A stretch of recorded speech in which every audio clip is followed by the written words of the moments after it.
Welcome to my channel. Born to Praise TV. We are created to worship. Sakat sa sinugdanan.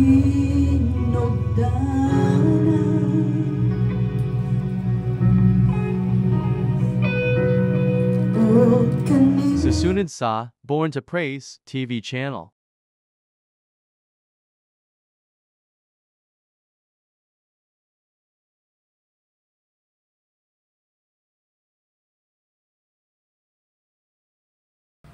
We don't see God working in our lives. Ha? Muli mga igsoon makahadlang nga dito makakita sa Dios, dito makabati sa presensya sa Ginoo. Sa atong pag-ari dinhi na nag-uga naman ta, ulan man unta. Pero uga na naman tungod kay wala gid tinuod ta nakakita, nakasinati sa pagkamilagroso sa Ginoo sa atong kinabuhi. Na? Sa matag usaw sa kanatong mga igsoon, na-mention diha, no? We don't really know God. Number one, katong mga reason why is it that sa atong kinabuhi dili ta makakita sa Dios, it's because we don't really God. The first one, ang ikaduha, we're spiritually shallow. Ikatulo, we're spiritually lazy. Ikaapat, there's sin in our lives. Nakita nato ng mga igsoon, ang ikalima, we don't see God working in our lives. Ikaw po no, sige kag simba o nya gapo na dawat nimo imuhang mga tubag sa mga pag-ampo padayon ka. Mangita na pamaagi ang yawa nga bigton ka aron nga dili na ka makita sa mapas pagpangalagan. Amen. So, mo na mga igsoon ay mga question dira. Na, usa ani mga question, what happens? Unsay nahitabo nga na perfect man kaha nimo ng Domingos pagpangalagan sa Ginoo pero ngano man wala yung ano man. Is He real? Tinuod ba siya? Ngano wala man nimo na dati? O wala yung nakita nga ang Dios namuhat sa imong kinabuhi? Nagkuan ba gyud tagtagad ba gyud siya nimo? Dagan yung mga pangutana mga igsoon nga hatagan nato mga pagtagad. Pero ang tinuod mga igsoon, we don't pray because we don't see Him working. Ngano dili nato siya makita sa atong pagpamuhat because wala ta nag-ampo man tuod ta pero para sa ato ang kapakanan. Di ba na tulo ka klaseng tubag sa mga pag-ampo? Number one is no. Nganong no? Tungod kay dili para nimo. It's not yet time. Ang yes dihatag sa Ginoo because kikinahanglan gyud nimo. Labi na kung para sa harian sa Ginoo, gikinahanglan nimo ihatag, your request is granted. Ang ikatulong, maybe or wait pagpaabot because it is not yet the right time. Kung pagpaabot mo ayaw pagdali. Amen. Usahay masugamak ta na magdali. Ang resulta mga igsoon, walay maayong resulta. Pero unsay gisulti mga igsoon sa pulong sa Ginoo? John chapter 5, verse 14 to 15. Og makasalig kita sa Dios, nga bisag unsay atong pangayoon naraon.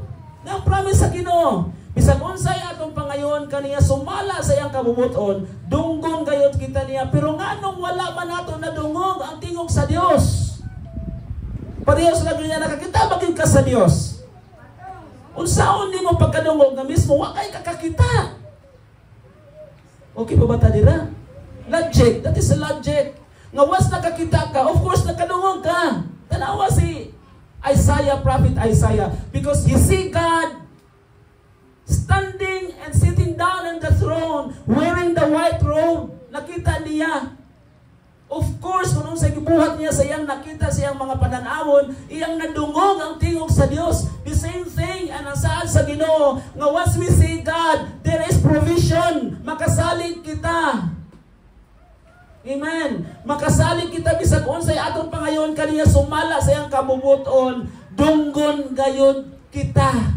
The question, did you hear and see God? Muna din nato na masinati because wala ta makakita sa Dios. Muna tinuod ang preacher ng ugat na nilapaw na dito sa highway ang tingog, pero ikaw wa kakadungog karon. Amen. Nga naman, wala kaayo ta nakasabot o wata nakadungog sa tingog sa Dios. Kung problema na, di man unta, ilinimpiuhan man unta ng atong dalunggan with cotton buds every day. Pero nagyapon ta makadungog. Why? Because we are shallow sa atong relationship sa Ginoo. Spiritually lazy. And we don't really see God. Mo ni mga igsoon, og lisod kaayo ni mga igsoon nga ang usa ka tawo naay mga karakteristik ani, naay mga 5 kabog mga rason lisod kaayo pag level up sa pagpangalagad sa Ginoo. Unya kung pangutanon, kinsa ganak adto langit dili mapaulahi. Unya dili makasimba, dili makaadto simbahan matag Domingo nga ganahan ang untag langit. Kining ato ang gibuhat mga igsoon, this is our processing and training ground para nga we are equipped before going to heaven. Mo ni siya. So kung di ta maka-worship diri sa kalibutan mga igsoon, how comes we can able to worship in the eternal kingdom of God? Di ba? Dili maglisod kita. Mga igsoon maglisod. Mo na nga dinis kalibutan, let us accept what is being trained by God in His Word. Kinaadahatanan ang training. Naadihatanan mga igsoon. 2 Timothy chapter 3 verse 16. No? Ningon ang pulong sa Ginoo nga ang pulong sa Dios gimugna aron mapuslalon kini sa pagtudlo, pagsaway, pagpadlong, training in righteousness. And verse 2, so that the man of God will thoroughly equipped in good works. Muna, that is how we make a difference mga igsoon. Lahi tas uban. Bahala na mula yaga sila diha nato, but ang gahom sa Ginoo diha nagagikan nga ihatag nato aron nga dili ta makirid away. Amen. Di ta makirid away. Kalig-on na diha mga igsoon. Okay nasayod man kita nga mamati siya kanato, masiguro usab nato na iya nang gihatag kanato ang atong pangayo. Hallelujah, palakpak sa Dios. Kung isa sa Ginoo, munang let us acknowledge all that the Lord has done to you and to me. Sa ato ang career, sa ato ang mga business, sa ato ang pantrabaho kada adlaw, nga atay gitagaan ta sa Ginoo provision, gitagaan ta sa Dios og direction, gitagaan ta sa Ginoo og protection. Kanang tulo importante kayo na atong ma-experience kada adlaw. Kay dili ta magkakita mga igsoon kung wala nang tulo dinhi sa church every Sunday. Dili ta makakita kung wala nang tulo. Unsa to? Protection, direction, o provision. Ang provision talks about money. Ang direction talks about guide, nga imo siyang adtuon, imo siyang priority. That is direction. Ang imong protection, sa mo sakay ka, pabuton ka sa Ginoo din dapita. Kaya kung kay protection, dito nakatama sa dalaki. Kung dito kadapita dito sa shuttle, sa diversion nakataman. Dito na pisibulan, diversion nakataman. Kung wala protection sa Ginoo. No? Usahay makatulog ta sa ato ang imaniho. Protection sa Ginoo, pamatahod ka. Amen.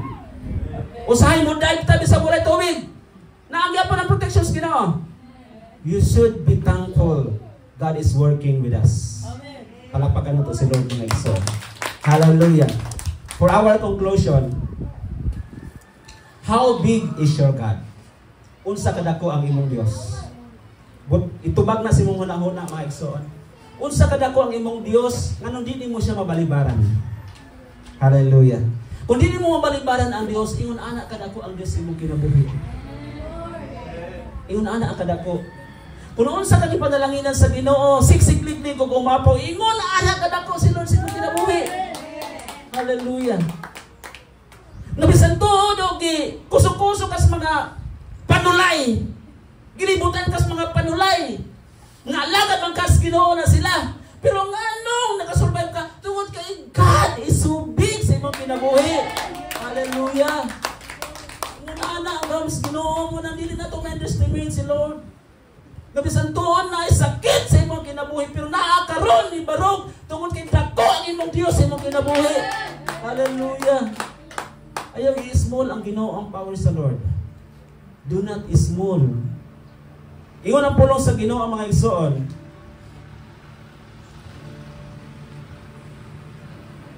Sa Psalms chapter 90 verse 2. Sa wala mo pabuhata ang kabukiran, kung sa wala pa nimo himua ang kalibutan. Dios ka na. Wa pa ka na tao, wa pa ka niya diri sa church, Dios na ang Dios. Wa pa nimo siya nailhin, Dios na siya. Kung gamay pa ang Dios mga igsoon, imposible ganito mo siya mailhan. Pero kung nagtuo ka nga ang Dios na agi patapot sa bumbong, gamay ra gyud ang Dios sa, di gina siya Dios. Amen. Apan tungod kay ang Dios walay sinugdan, walay katapusan, naa na siya sa sinugdanan o walay katapusan. Manindog ta mga igsoon. Pasalamati ang Dios nga nailhan mo siya nga dili siya gamay. Pasalamati ang Dios. Kung bayawa siya sa imong kinabuhi karon. Ingna ang Dios, Lord, bisag dili ko takos apan nagpakadako ka sa akong kinabuhi. I-claim ang mga saad sa Ginoo. Isa sa panahon mga igsoon na kita usahay dito makakita sa Dios tungkol sa mga sala nga naa nato. Muna'y mga panahon na we are spiritually lazy dito kaampo. Pero ang Dios wala nagpakamay sa iyang kinabuhi, sa iyang kahong diha kanimo. Because God has given us the authority. God has given us all the chances para ikaw na kumusurrender sa Ginoo. Ang Diyos ang nasayon, ang Diyos ang may kahong.